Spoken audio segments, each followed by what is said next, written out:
Alright, hey, what's going on, guys? We have a little bit different of a video. The return of PC builds a little bit differently. We got face cam, no gameplay. We're just going to be looking at PC part picker. We're going to look at a pair of builds, a $500 AMD build and a $600 AMD build. Now, because the budget differential is only $100, what we're doing is we're going to go through the $500 build first, and with the extra $100 budget, if you guys want to spend $600, I'll go over some upgrades that I would make and some additional parts I would get in the build. So we'll go over those parts at the end of the video, but I thought, hey, we can kill two birds with one stone here, and I hope you guys like the new setup. It's still a work in progress, so sorry about the little bit of a impoverished setup, but if you guys enjoy this, I'm sure I'll work things around, get some better lighting, move the green screen over, using my Logitech C920 right now. So if you guys enjoy, let me know in the comment section down below, and I'll definitely hit you guys with this more often. Everybody's been wanting to see the return of PC builds. Used to do them very consistently back in like 2015. Yes, all these years have gone by, but let's get back to doing them consistently as well, and hopefully you guys like the new setup. So without further ado, let's get right into this, and we're gonna start things off with the CPU. Again, this is an all AMD build.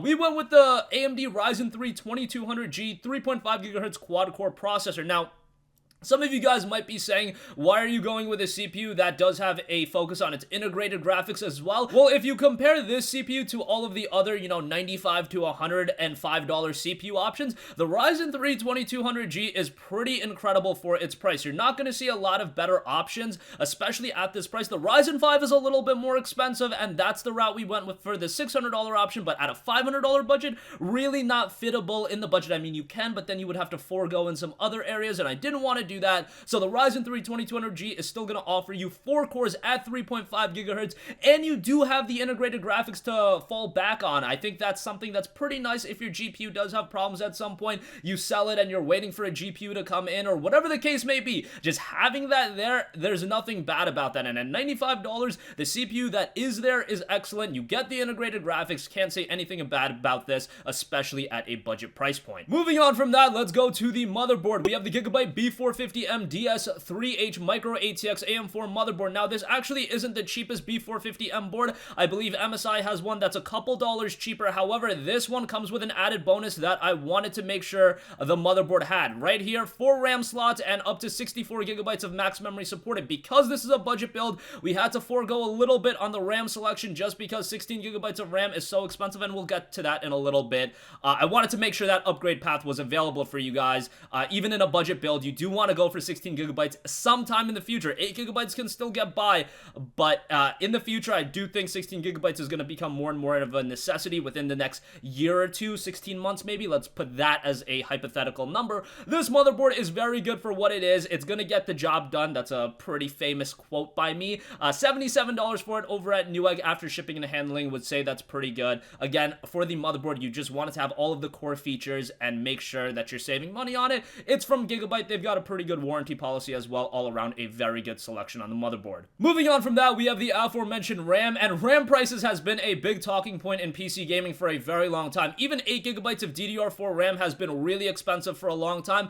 Thankfully, the G.Skill Aegis 8 gigabytes, 24 gigabytes, 6 DDR4 2400, it is down to $54, and I would say that's a pretty good price on 8 gigabytes of RAM. I would love to have 16 gigabytes of RAM relatively cheap in that $60 to $70 range so we could fit it into more budget-oriented builds. Still, I think 8 gigabytes will suffice for the time being. If you're playing games, even higher end ones, 8 gigabytes will do the trick. Just know I do really foresee as we head into the next generation, I think by the time, PlayStation 5 and next Xbox games are coming out, 16 gigabytes is going to become more and more of a necessity. 8 gigabytes can still get by, and again, with the motherboard, if you do want to go for the 16 gigabyte route in the future, the option will be open to you because it has 4 RAM slots, so you can just buy another kit of this and you'll have 16 gigabytes good to go. And from time to time, you can find 8 gigabytes of RAM at a little bit of a discount, so there is that going for it as well. And for the time being, again, 8 gigabytes will do the trick, and this is pretty good for the price. Moving on from that, another big talking point in budget PC building is whether or not you go with an SSD. Do you go with a hard drive and SSD? Do you go with an SSD alone, or do you go with a hard drive alone?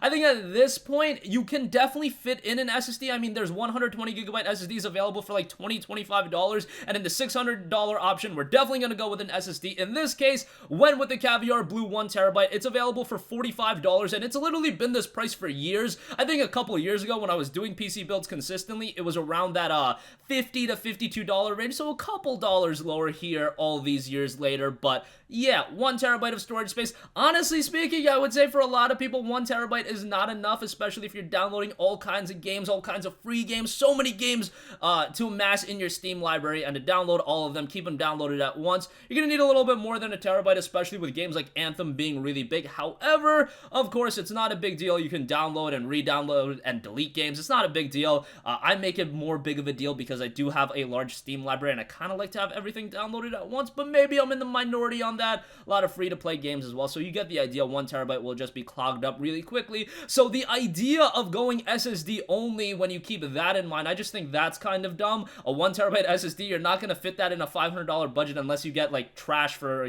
all of your other parts. But you know, 1TB hard drive, you can definitely get that in, and I would recommend to have an SSD for your OS and key applications. But if you just want to go with one and save a little bit of money, I think you still have to go with a hard drive, especially at a budget. The Caviar Blue for $45, it's been one of the core elements I've recommended for a very long time. That's not going to change a great hard drive at a budget. Alright, moving on from that, we have the most important part in the entire build, the GPU. The MSI Radeon RX 570 8GB GPU is about $170 on Newegg right now. $15 mail-in rebate will knock it down to $155. If you're going with a budget option, AMD is the route to go. Their GPUs are absolutely busted right now. Like, value-wise, this is freaking insanity. $155, you get a great 1080p GPU, and you get 2 free games, and the games are awesome. You can choose between The Division 2, Resident Evil 2, and Devil May Cry 5. You can choose 2 of those 3. Probably would go with Resident Evil 2, and then maybe Devil May Cry 5, or you can go with The Division 2, honestly. I'm not here to make that recommendation right now. You guys all have different gaming tastes. Some of you guys say you're not even interested in any of those games, and at that point, I don't know what to say. Maybe I'm just too into these console-like games, but nonetheless, you get those 2 free games with the 570, and you have to value that to an extent. Even if you don't, $155 for a 570 is freaking awesome for a 1080p GPU. Now, for the $600 option, we are going to go with a little bit higher end of an option, but at $500, the 570 is a great option. And even with games like Resident Evil 2, Metro Exodus, I imagine this GPU is going to be able to run games no problem. I actually have a 580 that's right there right now, and that 580 has been tremendous. That's the GPU we're going to go with in the $600 budget. Spoiler alert, but nonetheless, 570 is pretty capable in its own right as well, so highly recommended, especially with those 2 free games. Talked about it a lot, but right now, AMD is killing it from a budget standpoint, and I feel like they don't get the credit that they deserve. Maybe it's because a lot of PC gamers don't put the credence behind those free games like I do, but when you got games like Resident Evil 2, The Division 2, and Devil May Cry 5, you gotta at least have a modicum of interest in those games, and if you value, 2 of those 3 games at $50, let's say that coupon is $50, then essentially you're getting the GPU for $105 after the rebate. If you think about it that way, a 570 for $105, that's pretty insane. Moving on from that, let's go to the power supply. We've got the Corsair CX 550 watt, 80 plus bronze certified PSU. Now with a power supply, this is something that changes day by day, and power supplies more than anything is the part that's gonna have the rebate attached to it. Just about every power supply you find is gonna have some crazy rebate to it. Like this CX 550, it's $50 on Newegg, but you knock off 40% of the price if you take advantage of the mail-in rebate. I know a lot of you guys hate the mail-in rebate, but you might as well take advantage of it when you're saving that kind of money. Power supplies also go on sale all the time, probably more so than any other PC part, and the rebates fluctuate all the time. What kind of rebates are being offered? What kind of bundles are available with power supplies? Power supplies is something that I would honestly just recommend when you're watching this video, when you're ready to buy your PC, go look at the deals available on power supplies at that given time, and then make your decision based on that. Based on when I'm recording this video, of course, $30 for a CX 550 is quite good, so I'm gonna recommend it, but this is something that's gonna fluctuate all the time. So if you want to leave a comment whenever you're watching this video and ask me what the best power supply deal is on a budget, I'll try to get back to you ASAP. But right now, as of the recording of this video, a 550 for $30 after a mail-in rebate is quite good. And lastly, we have the Corsair 200R ATX mid-tower case. This has been a standard bearer as far as mid-tower cases go. A couple of other nice options at that $45 to $55 range that I saw, but the 200R is still as good as they come. This one is $65 over at Newegg. $10 mail-in rebate knocks it down to $55, so would say that is quite good. Again, the 200R is just a very simple case. No, it's not going to blow you away from a design standpoint. It doesn't have a side window or anything like that, but I like the simple look. I feel like at a budget, you can't worry about design design all too much, and I would rather go with something simple that is still aesthetically pleasing than try to squeeze out something that's a little bit more flashy and you really can't go all the way at a lower budget. So the $200 for that reason I think is a great option. Again, there are a couple of good options for cases, and I'll leave some other options in the description box below. So with the $500 build, we are looking at around $510 after the mail-in rebates. Now, with a lot of these parts, you can find sales on them, you can find better deals. I believe 8 gigabytes of RAM I've seen cheaper. I'm sure you can get a good deal on a motherboard, and a lot of times you can find a bundle with like the CPU and the motherboard and get a better deal that way. But $510, you know, I'm only going $10 above the budget, so you guys can't hate on me too much. However, if you do have a full $600 budget, I have some better options for you guys. Specifically, starting things off with the CPU, I would rather go with the AMD Ryzen 5 1400 3.2 gigahertz quad-core processor. This is 8 threads going for around $126. That's available at Amazon. Let's say $130 for this CPU. Very, very good CPU, and if you're gonna do more than gaming, if you're looking at video edit, if you're looking at live stream, the Ryzen 5 1400 is pretty tremendous for its price, so I would give that a high recommendation, especially because it's not breaking the bank too much. Some of the higher end Ryzen 5s go to that 150 to 170 range, and that might be a little bit too expensive. The 1400 at 126 is a great option. Outside of that, GPU is also going to be updated. The XFX Radeon RX 580 8GB is available for $200 over at Amazon. Now, I have to say, right now the 580 deals aren't looking that great. I've seen 580s cheaper than this. I've seen 8GB 580s for around 170 to 180. So ideally, you would like to get a 580 at that price. $200 is still really good, and again, just like the 570, you're gonna get a couple of free games with it, so I would say that's really great. You once again get 2 of 3 free games, so just like the 570, so you're not benefiting on that. The 580 is a tremendous GPU. Again, I have one right here.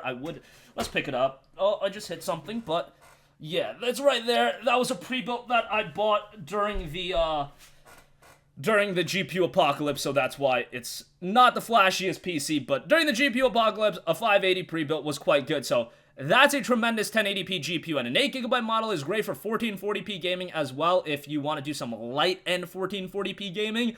But yeah, $200 for it is quite good, and if you can get it a little bit cheaper, 180 would be ideal. But even if you're paying $200, you're getting 2 free games, you're getting a sick GPU, still very much worth it. And lastly, as I mentioned earlier, you ideally would want to get an SSD in any PC build in 2019. The Crucial BX300 is literally $25 over at Amazon. There's a 120GB SSD. At a budget, you just want an SSD where you can put your OS and your key applications, and that's what an SSD like this would offer. Couple of other options are very cheap. I believe the BX500 isn't all too expensive either. Just look around for SSDs. SSDs, just like power supplies, they go on sale all the time, so it's kind of a timing thing with the SSDs. Just go on r/build-a-PC sales, and literally like every couple of days you'll see a great SSD deal. Ideally, you would want to get a SSD bigger than 120 gigabytes as well. 240 gigabytes, maybe even 480 gigabytes if you can find that relatively cheap. That would be really good, but would want to get an SSD in a $600 build. So that's going to conclude this video, guys. Again, a lot of great options at a $500 budget. A year ago, if you wanted a $500 PC, good freaking luck because you weren't getting something this good. But now, you get a CPU that's really good. You can get a GPU like a 570 that's going to offer really great 1080p performance, even pushes out a little bit of 1440p considering it is 8 gigabytes. And if you do up it to $600, even better because you'll get a better CPU in the Ryzen 5 1400, you'll get the RX 580, and you will get an SSD in there as well. So, hope you guys enjoyed. If you guys want to see more videos like this PC build specifically, I think this is the easiest way for me to do it, and I think you guys probably enjoyed this more than just having gameplay and then popping parts. If you guys want to see stuff like this, let me know and I'll continue to do it, and I will try to fix up the camera and whatnot because we've got a half green screen here, we've got kind of botched lighting, we've got a television right there, so we can fix this up, make it a little bit better, but for the first one, thought I would go with the impoverished setup. So, hope you guys enjoyed. Let me know all of your thoughts in the comment section down below. If you guys have a request for a future video, you can put that in the comments as well, and I will catch you guys in the next one. Peace out. Hey, what's going on, guys? Mush here again. Hope you enjoyed the video. As you guys might know, YouTube's notification system is sometimes a little bit wonky, even if you're subscribed to the channel. Maybe you're not abundantly aware that I uploaded a video. To remedy that situation, make sure you hit the bell notification button. This way, whenever I upload a new video, and I try to upload as consistently as possible, you will be notified directly of the upload, and you can watch it as soon as it goes live. I would really appreciate if you guys hit that button so you can stay up to date with all of the content I'm posting. But as always, guys, thanks for watching, and I'll catch you guys in the next one. Peace out.